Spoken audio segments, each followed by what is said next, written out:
O Carlos Drummond de Andrade, ele foi um poeta, um cronista e um contista brasileiro do período modernista. Considerado um dos maiores escritores do Brasil, o Drummond ele fez parte da segunda geração modernista. E ele foi precursor da chamada Poesia de 30, com a publicação da obra Alguma Poesia. O modernismo brasileiro ele foi inaugurado na Semana da Arte Moderna de 1922. E segundo o ponto de vista histórico, ele surgiu com a intenção de romper com as tradições literárias que vigoravam no país desde os tempos coloniais. E o modernismo brasileiro ele seguia os modelos europeus, pois eram uma grande influência e um grande exemplo para o modernismo brasileiro. A vanguarda modernista se insurgiu contra isso, de modo crítico e destrutivo, desprezando as formas políticas convencionais, tais como os versos metrificados, as rimas, os sonetos e os lugares comuns do lirismo e entre outras coisas. Mas ele pertence a uma nova geração que quer imprimir novos rumos ao modernismo. E, com consequência disso, em termos formais, a sua poesia ela se alinha a rupturas com a poesia do passado.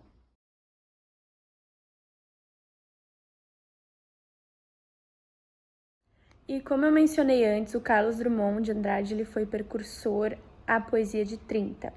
E agora eu vou ler aqui alguns exemplos de como que era a estrutura da poesia de 30. Então, ela tinha liberdade formal, experimentação estética, uso de versos brancos e livres, universalismo, ironia, humor, regionalismo e coloquismo e rejeição ao academicismo, e da onde ideais modernos já estavam consolidados, e por isso também é chamada de fase da consolidação. E nessa fase surge um dos melhores momentos da poesia, pois era um momento em que os autores já estavam mais maduros.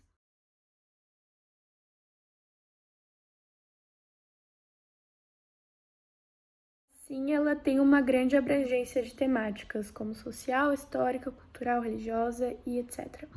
E por isso também que ela foi muito importante, que ela abrangeu vários temas e várias necessidades de falar na época. Os críticos costumavam dividir as obras de Carlos Drummond de Andrade em 4 fases bem distintas. A primeira era a fase guache, a segunda era a fase social, a terceira era a fase filosófica e a quarta era chamada de síntese das frases anteriores.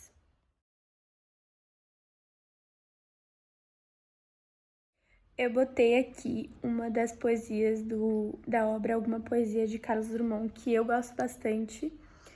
E eu vou botar aqui também algumas obras e os seus pintores da época modernista, que eu acho muito legais também, muito interessantes. Nesse sentido, não tem muito a ver com Carlos Drummond, mas faz a gente compreender melhor como que eram as características artísticas da época modernista.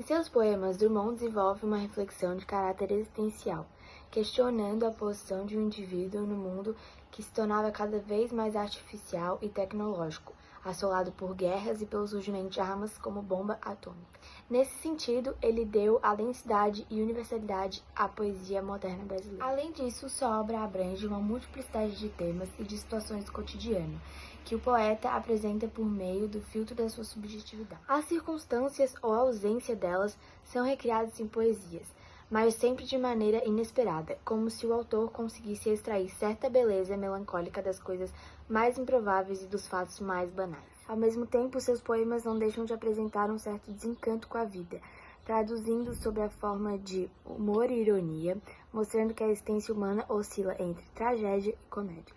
Contudo, como sua carreira literária se estendeu por mais de 30 anos, é impossível caracterizá-la de um modo breve. Então agora eu vou deixar uma poesia do Carlos Drummond, que se chama No Meio do Caminho, que é uma poesia que expressa um espírito modernista, que ele fez com o intuito de aproximar a poesia do cotidiano.